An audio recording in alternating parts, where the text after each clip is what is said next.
अहबाब दुरूद शरीफ की तिलावत कर लेंगे।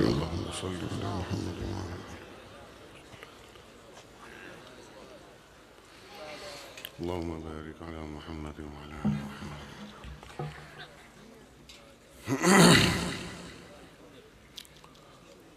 अल्हम्दुलिल्लाहि वहदह वस्सलातु वस्सलामु अला मन ला नबिय्य बअदह वला रसूल बअदहु वला मासूम बअदहु वला इमाम बअदह वला उम्मत बअद उम्मतिही व सय्यिदुल खलाइक़ वल बशर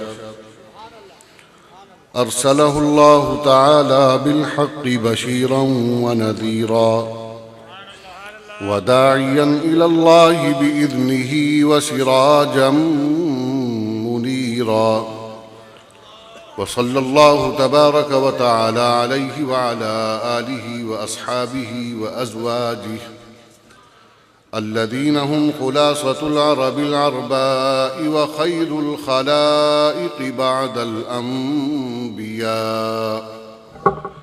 व हुम कन्नुजूमि फिस समाइ लिल इक़्तिदाइ वल इह्तिदा' व हुम मफातीहुर रहमति व मसाबीहुल गुरर।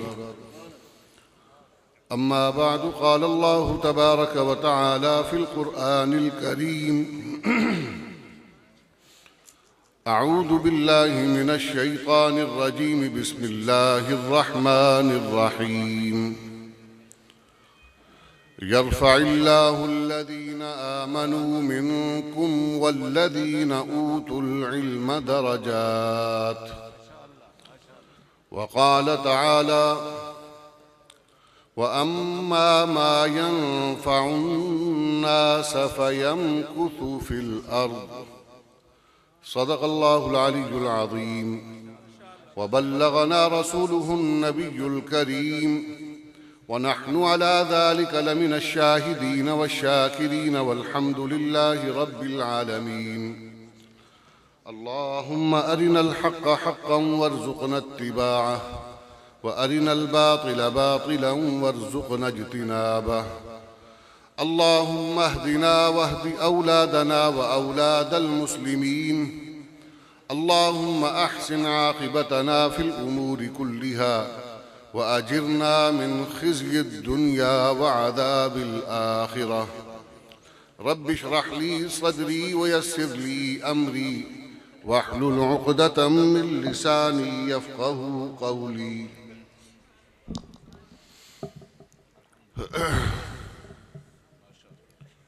अल्लाहुम्मा सल्लि अला मुहम्मदिन व अला आलि मुहम्मदिन कमा सल्लैत अला इब्राहीम व अला आलि इब्राहीम इन्नका हमीदुम मजीद।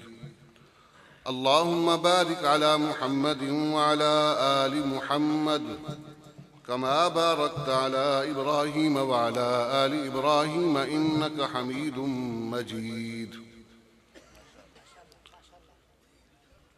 या रब्बि सल्लि व सल्लिम। वाजिबुल एहतराम उलमाए किराम, हाज़िरीन व सामिईन,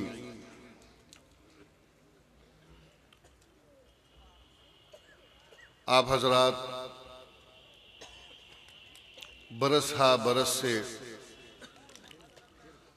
इस अज़ीमुश्शान सालाना इज्तिमा में तशरीफ़ ला रहे हैं। इस इज्तिमा में तशरीफ़ लाने वाले हर ख़तीब, हर वाइज़ की आमद का एक ही मकसद होता है, दीन की बात लोगों तक पहुँचाना। और दीन की बात पहुँचाना दरअसल ये वाज़ ही होता है। उसकी शक्ल कभी दर्स की होती है, कभी दावत की होती है, कभी खिताब की होती है। अंदाज बदल जाते हैं, मकसूद एक ही होता है, वाज़। इसलिए कि अंबिया की आमद ने यह उक़दा हम पर खोल दिया कि उन्होंने अपनी गुफ्तगू के अंदर इसी को बुनियाद बनाया, इसी को मकसद बनाया, और उनका ये मकसद खुद साख्ता न था बल्कि अल्लाह की तरफ से अता करदा और अल्लाह की तरफ से ज़िम्मे लगाया हुआ था।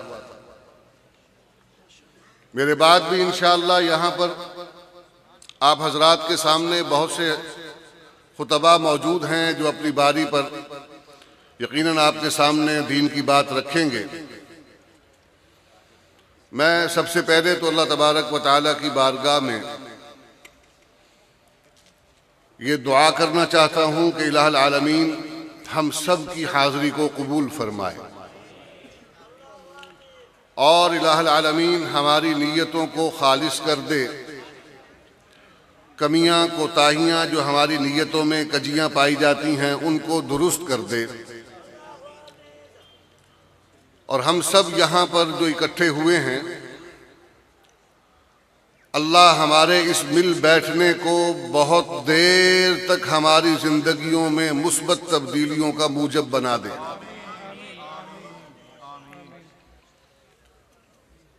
अज़ीज़ान करामी,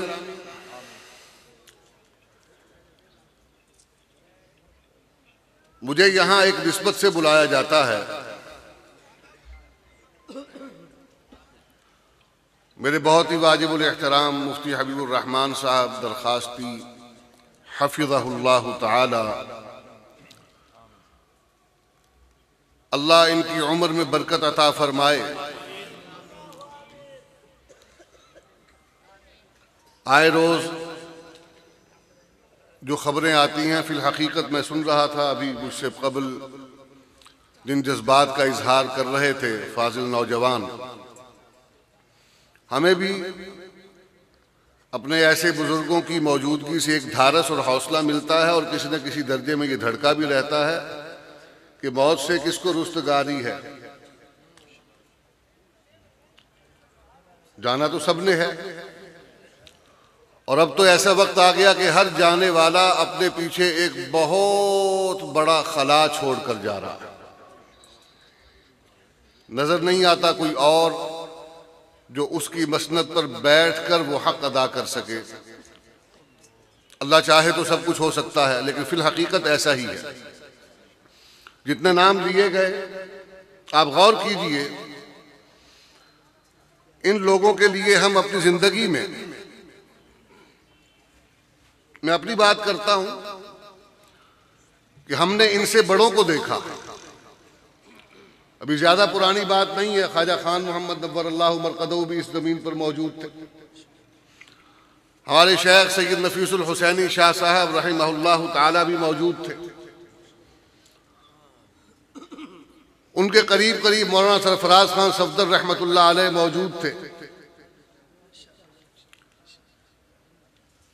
नाम लेते जाइए, सूफी अब्दुल हमीद साहब रहमतुल्लाह अलैह मौजूद थे। वक्त गुजरता गया, हमने उन बड़ों को दुनिया से जाते हुए देखा, और मुझे अपने अम्मे बुजुर्ग जानशीन मेरी शरीयत की एक बात याद आई।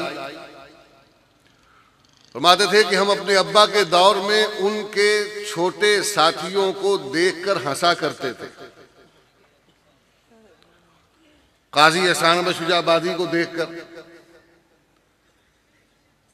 कि हमारे अब्बा के साथ ये चलते हैं, उनकी नकल करने की कोशिश करते हैं, हम हंसा करते थे उनको देख के। हमारे लगे कि आज निगाहें तलाश करती हैं, काजी जैसा भी कोई नहीं मिलता।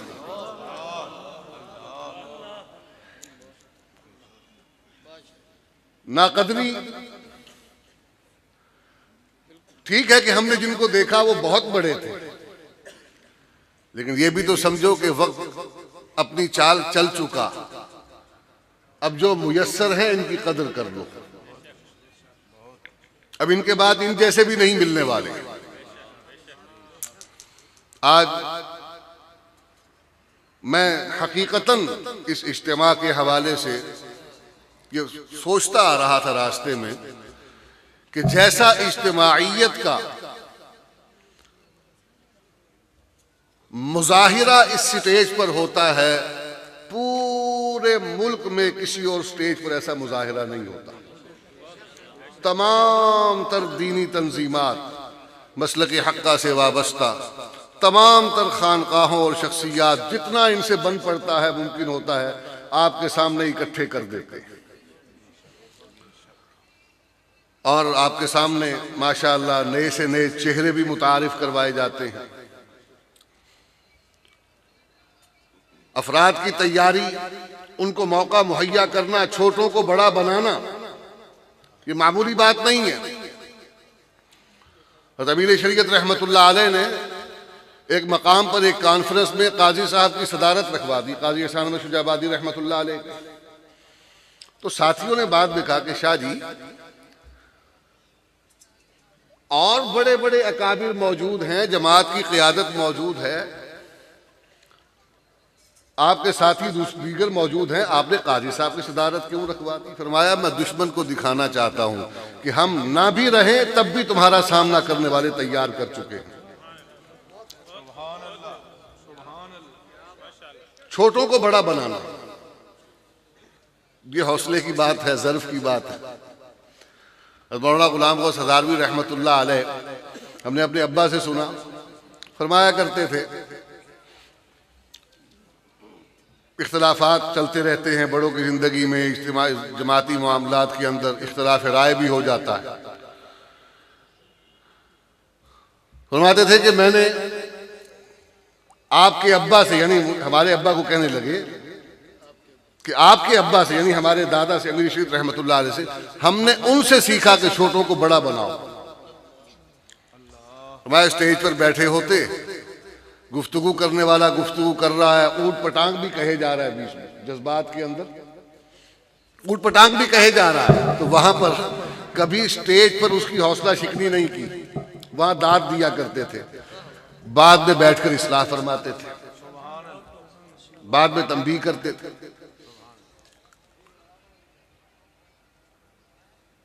तो ये सिलसिला भी अब आहिस्ता आहिस्ता खत्म होता जा रहा है।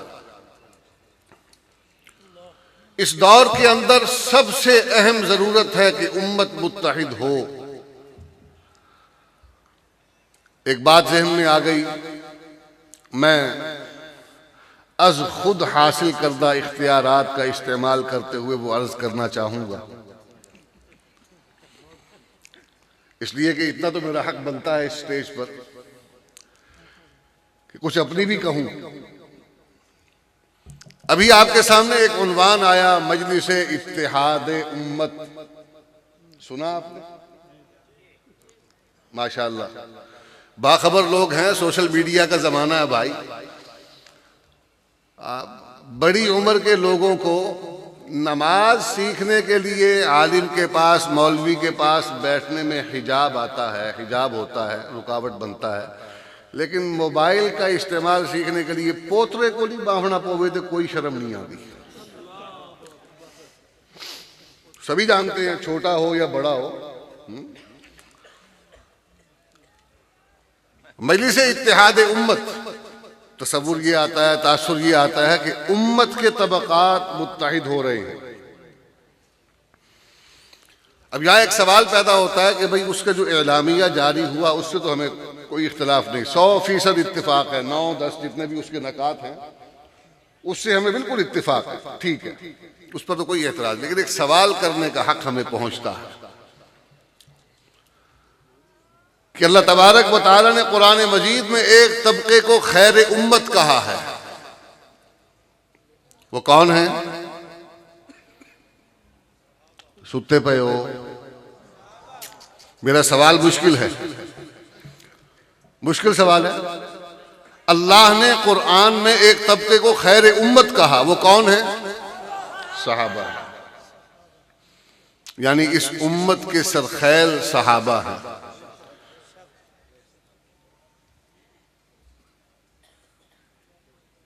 खैर उम्मत को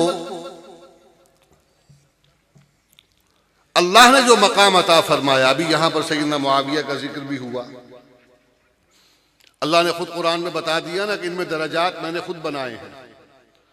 ला यस्तवी मिनकुम मन अनफक़ मिन क़ब्लिल फ़त्हि व क़ातल उलाइक अअज़मु दरजतम मिनल्लज़ीना अनफ़क़ू मिन बअदु व क़ातलू व कुल्लन वअदल्लाहुल हुस्ना।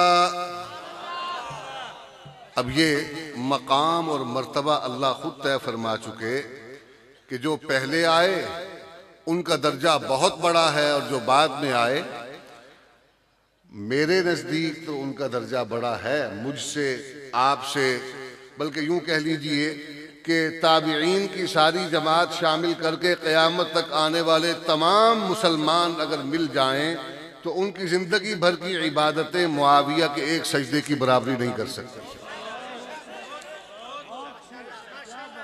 उनसे बड़े हैं अलीउल मुर्तज़ा, उनसे बड़े हैं अशरा मुबश्शरा। मकाम और मर्तबे में उनसे बड़े वो हैं कि जिनको अल्लाह तबारक व तआला ने खुद बड़ाई अता फरमा दी। लेकिन ये नहीं उसका मतलब हुआ कि हर ऐरे गैरे नत्थु खैरे को ये इजाज़त दे दी जाए कि उनके हवाले से ज़बान दराजी करे, उनके किरदार पर सवाल उठाए। उनके मुताल्लिक तो एतमाद और एहतराम का रिश्ता कायम करने की बात की जाएगी, इसलिए कि अल्लाह ने फरमा दिया वअदल्लाहुल हुस्ना वअदल्लाहुल्लज़ीना आमनू व अमिलुस्सालिहाति मिनहुम मग़फ़िरतन व अजरन अज़ीमा। कमाल की बात देखिए, कमाल की बात देखिए। मैं एक दिन उन साहब की तफसीर देख रहा था जिन्होंने बर्रे सगीर में बिलखुसूस पाकिस्तान के अंदर एक बहुत बड़े नौजवान तबके को मुतासिर किया। दीन के उन्वान पर दुनियादार कॉलेज यूनिवर्सिटी के पढ़े हुए नौजवान को मुतासिर किया और एक जमात भी उनकी यहाँ पर मारद वजूद में आई और इस्लाम के इनकलाब की बात भी वो करते थे। उनकी तफसीर के अंदर बहुत से एतराज़ात भी उलमा ने किए, काबिल एतराज़ बातें भी पाई जाती थी। अंबिया की शान के हवाले से, सहाबा की शान के हवाले से बहुत सी कमज़ोर बातें भी पाई जाती थी। और आपके इल्म में होना चाहिए कि पाकिस्तान में उन अव्वलीन लोगों में जिन्होंने असहाबे बनु उमैया के हवाले से अदम एतमाद का सिलसिला शुरू किया अपनी तहरीर और तकरीर के जरिए से, वो उनमें शामिल है। मुझे नाम लेने की जरूरत तो नहीं है। मौलाना नसीब सिद्दीकी साहब ने ना घेन की दे, मुझे वाकया याद आ गया कि आपके स्टेज पर हमारे अब्बा जी रहमतुल्लाह अलैह ने एक याद है एक झंड मैं की थी मैं ना मुन्ने तू दिखा दे।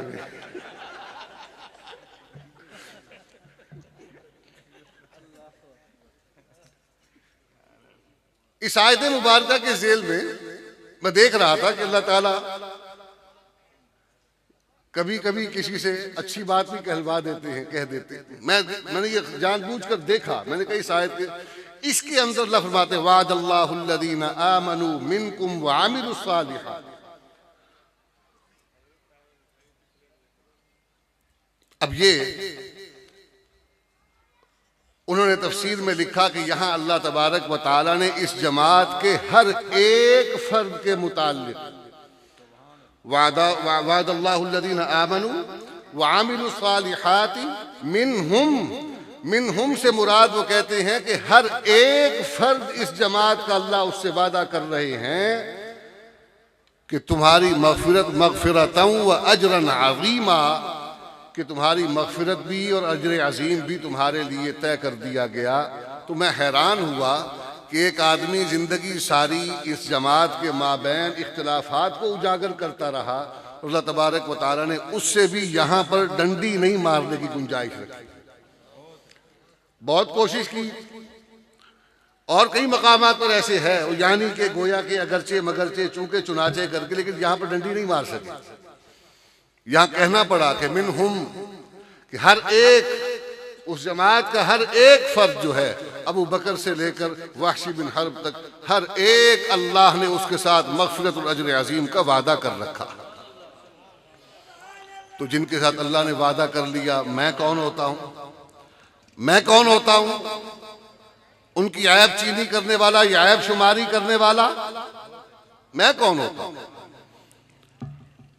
लेकिन याद रखिए, बात में जो कर रहा था, बात वापस ले आऊं ना, कि मजलिस इत्तेहाद उम्मत, आपने देखा स्टेज पर कौन कौन बैठा हुआ था। हमारा एतराज तो बनता है, हमारा एतराज तो बनता है कि कुछ थे और कुछ नहीं थे। कुछ ऐसे थे जिनको जबरदस्ती उम्मत में दाखिल करने की कोशिश की जा रही थी, और कुछ ऐसे नहीं थे जो हकीकत में उम्मत में शामिल हैं। तेरे सलीक़े तरतीब नौ के क्या कहने, तेरे सलीक़े तरतीब नौ के क्या कहने, अरे हम ही थे करिया दिल से निकालने के लिए। और कभी हमारी जरूरत पड़ेगी दुनिया को, कभी हमारी जरूरत पड़ेगी दुनिया को, दिलों की बर्फ को शोलों में ढालने के लिए। वक्त आएगा इन पर। यानी कमाल ये है कि लोगों ने कुत्तों से तवक्को रख ली कि शायद वो रागनियां सुनाएंगे। अजीब बात। कुत्ता तो फिर वफादार होता है, और जिनको साथ बिठाकर वफा की उम्मीद लगाई जा रही है उनकी तारीख ही थोड़ी देख लो। जाफर अज बंगाल और सादिक अज दक्कन, माशाअल्लाह।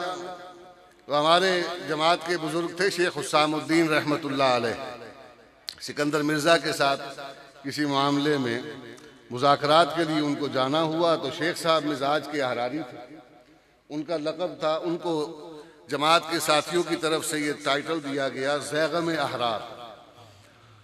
तो वहाँ पर सिकंदर मिर्ज़ा को बताया कि भाई ये अहरारी और मिजाज के लोग होते हैं, तो ज़रा बात करते हुए थोड़ा सा ख्याल करना, बंदे दी इज्जत अपने हाथ से चोदी है, तो ध्यान करी, तू मत ना कहीं भोले चोने कि मुज़ाकरात के लिए आ रहे हैं तो जो मर्जी कहूँगा बर्दाश्त कर लेंगे।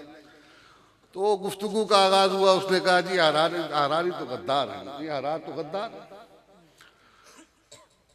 तो वो शेख साहब ने पूछा भाई क्या कहा? कि हम गद्दार हैं या नहीं इसका फैसला तारीख करेगी। तुम्हारा फैसला हो चुका, तुम गद्दार, इब्ने गद्दार, इब्ने गद्दार, इब्ने गद्दार।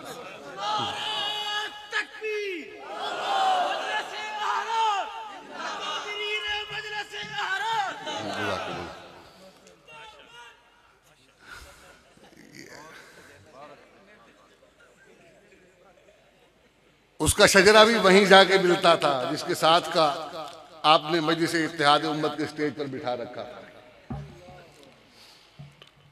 देखिए, आप किसी और उन्वान पर बिठा लें, हमें कोई एतराज ना होगा, लेकिन अगर आप इत्तेहाद उम्मत की बात करेंगे और फिर अगर बिठाएंगे तो हम सवाल करने का हक रखते हैं।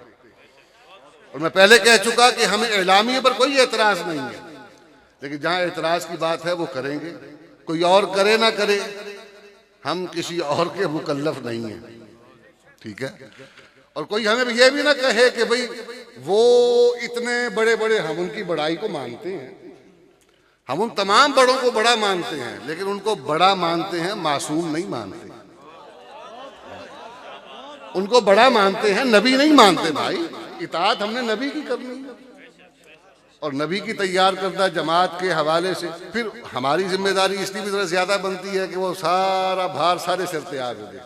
अगर अमीर शरीयत ने साथ बिठाया था, भाई जिनको उन्होंने बिठाया था उनकी जिंदगी भी तुम्हारे सामने है, जाओ किताबें पढ़ी हैं पढ़ लो, किताबें पढ़ी हैं पढ़ लो। हम तो सदियां दहाइयां गुजर गई बताते आ रहे हैं। हमारे साथ बैठने वाले ऐसे न थे कि जिन्होंने कभी जबान पर फिर शेखैन ही नहीं, हज़रत मुआविया के हवाले से भी कभी हल्की बात आने दी। नारे तकबीर। अमीर शरीयत सैयद अताउल्लाह शाह बुखारी, अमीर शरीयत सैयद अताउल्लाह शाह बुखारी, अमीर शरीयत सैयद अताउल्लाह शाह बुखारी।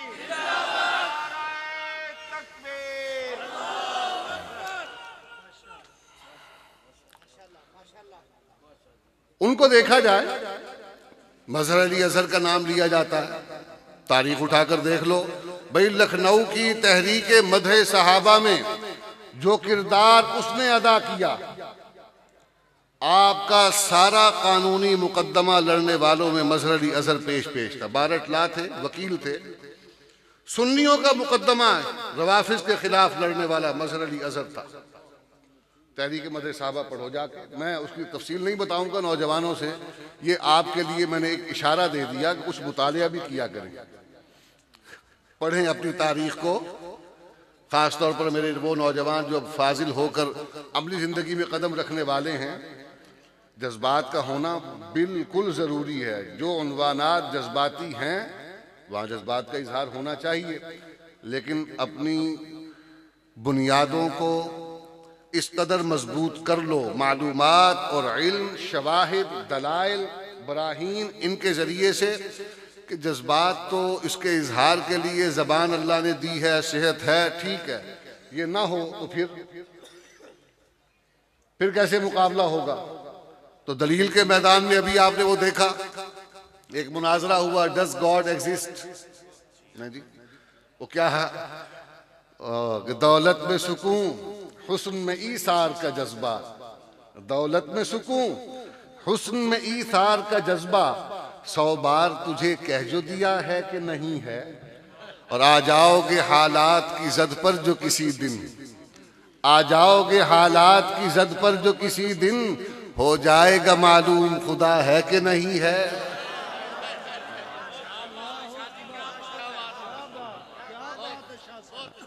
अलस्तु बिरब्बिकुम, वहां पर तो सबकी अरवाह मौजूद थी ना। अरे अब्बा की लाहौर की एक गुफ्तगू में सुन रहा था कुछ अर्सा कबल, वहाँ अपने वाक़या बयान करते हैं कि उनके कहते मेरे एक दोस्त था वो थोड़े से जावेद अख्तर वाले ख्यालात का हामिल, मुल्हिदों वाले, तो खुदा के हवाले से आज तक वो शक और शुबे में ही था कि भाई खुदा है कि नहीं। तो उसका एक्सीडेंट हो गया, हादसा हुआ, टांग की हड्डी टूट गई, तो उस डॉक्टरों ने वो पुराना तरीका इलाज था, उसकी टांग को लटका दिया घुटने के पास से और नीचे कोई वजन दे दिया, वजन लटकाया। अब ये तकलीफ दे चीज होती है, हड्डी टूटी हुई है, पांव पर वजन बांधा हुआ और वो लटक रही है, वो तकलीफ में करा रहा है। मैं उसकी इयादत के लिए अस्पताल में गया तो वो जो खुदा को न मानता था, मुझे देखते ही कहता है शाह जी मेरे लिए दुआ करो, अल्लाह मुझे सेहत दे दे। आ जाओगे हालात की जद पर जो किसी दिन, हो जाएगा मालूम खुदा है कि नहीं। ये तो कोई ऐसी बात ही नहीं है, अल्लाह मनवाना चाहे तो अपने आप मनवा लेता है।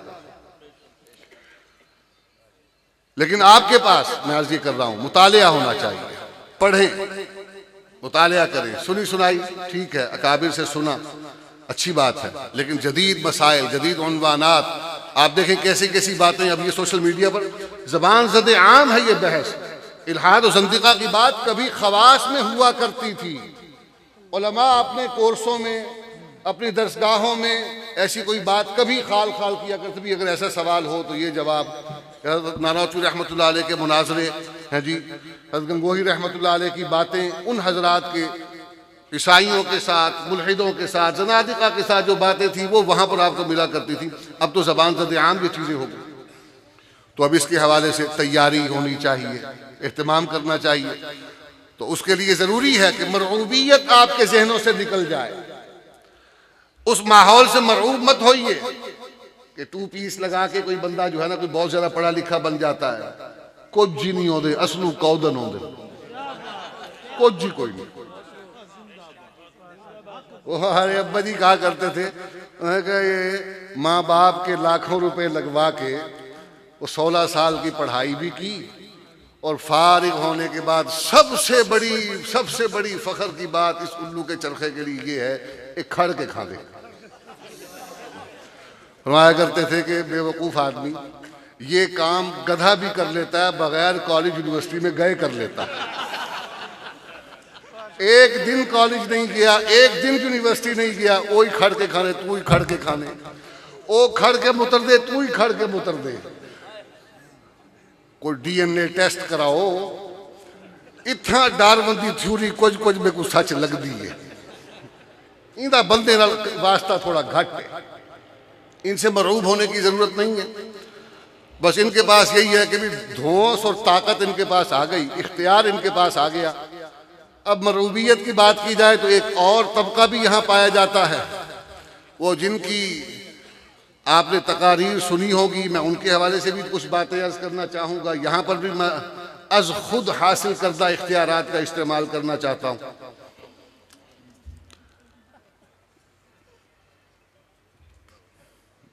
देखिए, मैंने इजाज़त तो चाही नहीं, मैंने तो कहा अज खुद हासिल करदा इख्तियारात इस्तेमाल करना चाहता हूँ। खत्म हो गया ना। आज हमारे भाई अब्दुल रशीद शाह साहब की आजमाइश है। 2 साल मैं आजमाइश में था।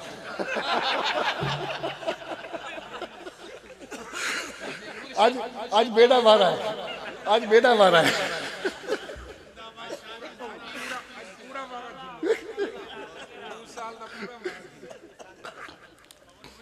मैं कि खड़ना कबूल है, आज वारा आता पर छोड़ो ना, बस जज़ाकल्लाह खैर। भाई आपने मरूबियत की इंतहा देखी होगी। दूसरी तरफ एक उलमा और मशाइख का क्या हुआ जी, कन्वेंशन हुआ।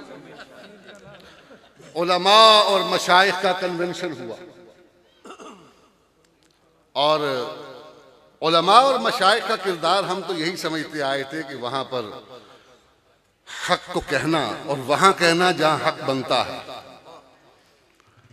हम तो ये समझ रहे थे कि शायद कोई एक आधा दीवाना वो सुना कि कोई एक उठा, किसी ने बात की वहां पर, अल्लाह उसकी हिफाजत फरमाए। चलो उसने उलमा के वकार को, उलमा की इज्जत रख ली, बोलकर उसने उलमा की इज्जत रख ली। बाकी कुछ ऐसे भी थे जिन्होंने तो हद ही कर दी है जी। मतलब मुझे हैरानी हो रही थी कि उलमा और मशाइख का किरदार ये भी होता है। कभी मैंने आपके सामने जिन लोगों के नाम लिए, कभी हम उलमा और मशाइख इनको समझा करते थे। खत्म नबूवत की तहरीक के ज़माने में 74 में आखिरी जो मार्का आया, आखिरी जो दौर पे आया, उसके दरमियान कई मराहिल थे। तो ख्वाजा खान मोहम्मद साहब नव्वरल्लाहु मरक़दहू बाकायदा एक ऐसी कमेटी के हिस्सा बने जिसमें अब्बा जी रहमतुल्लाह अलैह भी शामिल थे और उनकी फरमाइश पर शामिल किए गए। और सरकार से मुज़ाकरात का मामला भी होता था। तो अब्बा जी खुद भी बताया करते थे, हमने और बुजुर्गों से भी सुना कि एक मौका ऐसा आया कि बाकी हजरात जो थे वो कुछ थोड़े से दबाव में महसूस हो रहे थे। तो ख्वाजा साहब रहमतुल्लाह अलैह यानी कि वो उस इजलास में बाकायदा पूरे तैश और जोश में आके उन्होंने अपने मुतालबे और अपने मौक़िफ़ के हक़ में बाकायदा पूरे तैश और जोश में आके गुस्से का इजहार किया कि नहीं, जो हम कह रहे हैं वही होगा, तुम्हारी बात नहीं मानी जाएगी।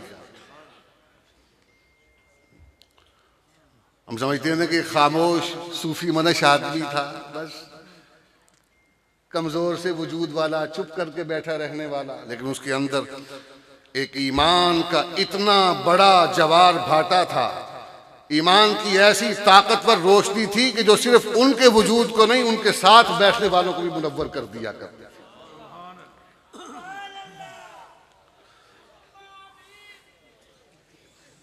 देर नल जागते ये जुआन को, बस भाई बस मजाक ना बढ़ाओ। तो अर्ज ये कर रहा हूं कि ये मरऊबियत है, इससे बाहर निकलिए। इसके असबाब कुछ ये भी होते हैं कि बसा औकात हमसे कुछ ऐसी खताएं हो जाएं कि जिनको फिर हमें मुआफ करवाने के लिए फिर ऐसी चापलूसी वाली रविश को इख्तियार करना पड़ता है। तो अपने इक़दाम को, अपने कदम को सोच कर, ठहर कर, बड़ों की सरपरस्ती में, बड़ों के मशवरे से, बड़ों की हिदायत से उठाओ कि कोई ऐसा गलत कदम ना उठाया जाए कि कल को तुम्हें भी मजबूरन ऐसा करना पड़े। फिर इस राह में अगर आते हो तो इस राह में आते वक्त ये फैसला करके आओ कि अगर जान भी जाती है तो जिंदगी तो वैसे भी पल दो पल की बात है, अब है तब नहीं, कोई पता नहीं किस वक्त मुश्किल मालूम होता है ये काम। वो होता है ना, बात लोगों को ख्वाहिश होती है, कायद बनने का शौक है कि मैं कायदे आजम बन जाऊं, लेकिन ये नहीं मालूम कि इस रास्ते में मुश्किलात भी आती हैं।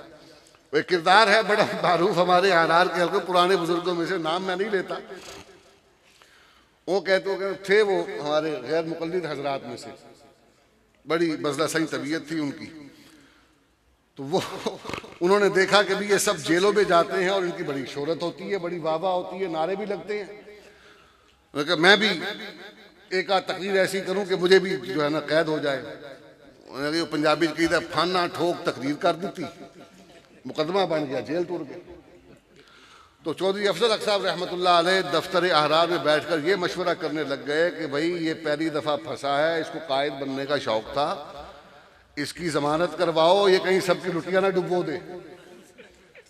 बेड़ा गर्क न करते सब कभी मशवरा ही चल रहा था, दफ्तर अहरार का दरवाज़ा खुला, पहले बिस्तर अंदर आया और फिर वो अल्लामा साहब तशरीफ ले आए अंदर के, अस्सलाम वालेकुम रहमतुल्लाह। अगर चौधरी मैं अंग्रेज ते ओदी जेल ते लानत भेज के आ गया हूँ। वही की कीता ही कि मुआफीनामा लिख के दे।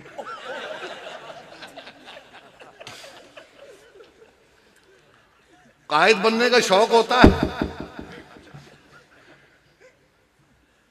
फिर ये तो होगा। हमारे अकाबिर वो थे कि जिनको शौक नहीं था, अल्लाह तबारक व तआला ने उनसे काम लेना था तो जिम्मेदारी उनके सर डाल दी। अमीर शरीयत रहमतुल्लाह अलैह अल्लामा अनवर शाह काश्मीरी की नजर इंतखाब पड़ी, 500 उलमा से बैत करवा दी। और बड़े ताजी रहमतुल्लाह अलैह की गुफ्तगू में सुन रहा था, कहने लगे कि मैंने अब्बा जी से पूछा कि अब्बा जी आपने अनवर शाह को बैत कर लिया? तो मानने लगे कि बेटा हाँ जी जी बिल्कुल 30 बरस। तो आने लगे कि तुम मुझे क्या समझते हो, मैं कोई बेवकूफ था? मेरे औसान बहाल थे। देखने वालों को ये लगा होगा कि अनवर शाह के हाथ मेरे हाथों में, दर हकीकत मैंने अपने हाथ उनके हाथों में दिए हुए। आज यहां किसी को बड़ा बना दिया जाए, वो साथ बैठे हुए सफेद रीश मसनद हदीस पर बैठे हुए, कोई परवाह नहीं। मैं जो हाँ हम चौड़े बाजार सौड़े जनाबे वाला, वो चूहा ढह पिया ना शराब के ड्राम में थे पूछलते खड़ दिया कि बिल्ली को पेश किया जाए। और सही तो जली देता नहीं ना वाली साकुल कायदे आदम बढ़ने शौक पैने थे। तो हमारे ये अकाबिर और बुजुर्ग जो थे, खुदा की कसम मैंने अर्ज किया, मैंने बड़ों को देखा है हमने, मैं खुद तो कुछ भी नहीं, मनानम के मंदानम, अल्लाह ताला ने बस पर्दा पोशी की हुई है, निस्बत एक हासिल है, अल्लाह उसको संभालने की तौफीक अता फरमा दे। ऐसे बुजुर्गों को देखा, डॉक्टर अब्दुल सिकंदर साहब रहमतुल्लाह अलैह, हाँ अब्बा जी रहमतुल्लाह अलैह ने 1997 में उलमा के इत्तेहाद की जो कोशिश की, मुफ्ती साहब तो उसमें कदम कदम पर साथ थे उनके। तो लाहौर में उलमा कन्वेंशन हुआ और शेख सरफराज खान सफदर रहमतुल्लाह अलैह कुर्सी सदारत पर वो मुतमक्किन थे।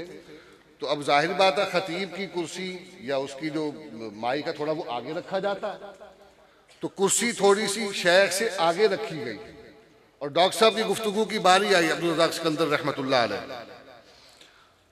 तो इस बात पर नाराज हो गए कि तुमने शेख से आगे मेरी कुर्सी क्यों रखी हुई है, इसको पीछे करो, इसको पीछे करो।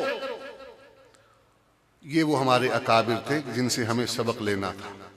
ये हैं वो उलमा और मशाइख जिन्होंने अपनों का एहतराम किया, अपने बड़ों को बड़ा माना, उनके रोब में रहे, वो फिर गैरों से मरऊब न हुए, वो फिर गैरों से मरऊब न हुए। जिन्होंने इस दर को छोड़ दिया बस फिर उसके बाद यही कुछ ही होगा। फिर तुमने उलमा और मशाइख कन्वेंशन जो तुमने देखा है, फिर यही कुछ होगा। तो इस रास्ते से भी बचना है। तो उस रास्ते की तरफ जाने वाले जितने भी तरीके हैं, जितने भी दरवाजे हैं, उन सबको बंद करो, मरऊबियत से जान छुड़वाओ, मालूमात और मुताले में इजाफा करो। अल्लाह तबारक व तआला ने जो इल्म तुम्हें अता फरमाया है, तुम्हें जो बुलंदी अता फरमाई है, खुदा की दी हुई बुलंदी से, खुदा के दिए हुए एजाज से बड़ा भी कोई एजाज हो सकता है? जब अल्लाह कह रहा है यरफ़इल्लाहुल्लज़ीना आमनू मिनकुम वल्लज़ीना ऊतुल इल्म दरजात, किस इल्म की बात हो रही है? ये उसी इल्म की बात है जो तुमने पढ़ा है, जो कुरान में और हदीस में तुम्हें मिला है। और इसके बाद अल्लाह तबारक व तआला ने नफ़ा की बात फरमाई कि बका किसको मिलेगी, अम्मा मा यनफ़उन्नास फ़यमकुथु फ़िल अर्ज़, ये ज़मीन इंसान के लिए बनाई, यहाँ वो चीज़ बाकी रहेगी जिसमें इंसान के लिए नफ़ा है। नफ़ा कुरान में है तो कुरान बाकी है, हदीस में है तो हदीस बाकी है। मिटाने वाले आए, खुद मिट गए, उनका नामो निशान बाकी नहीं। कुरान कल भी था, आज भी है, क़यामत तक रहेगा। हदीस कल भी थी, आज भी है, क़यामत तक रहेगी। अल्लाह तबारक व तआला कुरान और हदीस से वाबस्तगान को भी बाकी रखेगा। इस पर बात ख़त्म करता हूँ। आप अगर ये चाहते हैं कि इस वजूद के साथ बका मिले, तो इस वजूद को तो फना है, और फना फिल्लाह की तह में बका का राज मुज़मिर। इस वजूद को फना है, इस वजूद को फना है। मोहम्मद करीम अलैहिस्सलातु वस्सलाम, अंबिया पहले, सहाबा की जमात, ज़ाहिरी वजूद है, फना है। ताबिईन, तबा ताबिईन, आइम्मा, फुक़हा, सुलहा, मुहद्दिसीन, मुफस्सिरीन, औलिया अल्लाह, सब चले गए दुनिया से। वजूद नहीं है, नाम है, किरदार है, तारीख है, सब मौजूद है। अल्लाह ताला ने उनको बका ऐसी अता फरमा दी कि कुरान से वाबस्ता हो गए। कुरान बाकी है तो उनके तस्करे भी होते रहेंगे। समझ आ रही है ना? तो बका इसी के साथ वाबस्ता है। ये मत समझो कि तुम्हारा नाम मिट जाएगा, नहीं। वजूद के चीथड़े हो सकते हैं, मुमकिन है। ऐसे ऐसे हमारे तारीख में मौजूद है ना, तोप के दहाने पर बांध कर उड़ा दिया गया, सुअर की खाल में सीकर जला दिया गया, लाशों का मुसला किया गया, दरख्तों पर, खंभों पर लटका दिया गया कई कई रोज के लिए। तो क्या उनका नाम मिट गया? उनका नाम नहीं मिटा ना। वो अपने मिशन में कामयाब गए। वो कुरान पढ़ा रहे थे, कुरान के मिशन को लेकर चल रहे थे, कुरान की दावत को लेकर चल रहे थे। अल्लाह ने उनकी दावत के तुफैल आज बर्रे सगीर के कोने कोने, करिया करिया, बस्ती बस्ती में कुरान के इदारे कायम करवा दिए। आज फिर लोग मिटाने की बात कर रहे हैं, कौमी धारे में लाने की बात कर रहे हैं।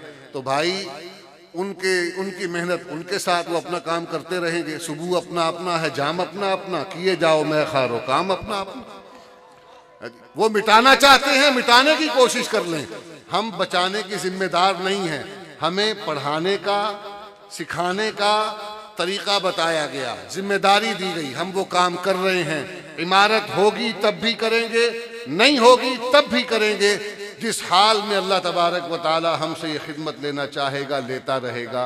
अल्लाह से तौफीक मांग कर अपने हिस्से का काम करते जाओ, दिया जलाए जाओ। तो दीवा बाल के रख जा, हवा जाने खुदा जाने। वस्सलामु अलैकुम रहमतुल्लाह।